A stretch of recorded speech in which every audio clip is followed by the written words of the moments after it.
Shalom, salam damai sejahtera di dalam nama Kristus. Nah, menarik sekali di dalam Injil Lukas pasal 7 ayat 1 sampai 10. Kita dapat mengetahui bahwa ada seorang perwira yang memiliki seorang hamba.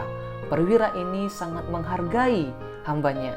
Menghargai berarti dia tidak kejam, dia tidak semena-mena, dia tidak arogan, dia tidak galak.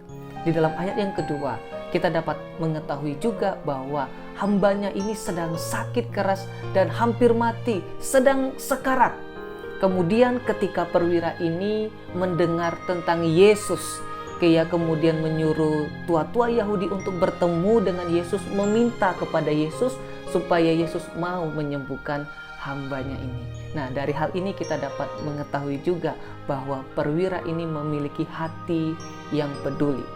Nah, pada waktu hambanya ini sedang sakit keras, hampir mati, sekarat hidupnya, ia mengupayakan, ia berusaha mengusahakan supaya hambanya ini bisa sembuh melalui pertolongan kepada Yesus. Nah, ini begitu luar biasa, kita tahu dia memiliki hati yang peduli.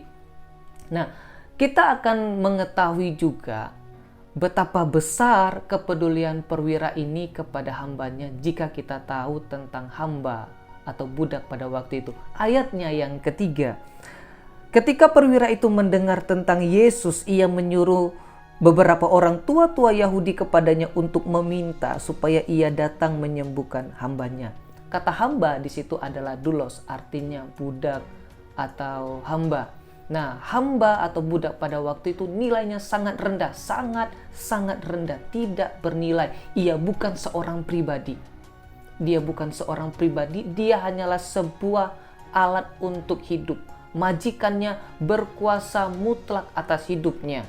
Majikannya berhak menghukum atau bahkan bisa menghaniaya, mempekerjakan secara paksa. Nah, di sini jelas bahwa budak pada waktu itu tidak dihargai, dia setara dengan barang, dia benda mati. Nah, tetapi perwira ini berbeda. Dia memiliki hati yang peduli kepada hambanya. Dan oleh karena itu juga, saudara-saudara, marilah kita memiliki hati yang peduli. Pedulilah kepada rekan-rekanmu di gereja, dimanapun engkau berada, di lingkungan, apalagi di dalam keluarga, di dalam organisasimu yang kecil atau di kelompok sel, milikilah hati yang peduli. Ketika kita memiliki hati yang peduli, satu dengan yang lain, maka akan mendatangkan damai sejahtera. Sekali lagi, milikilah hati yang peduli.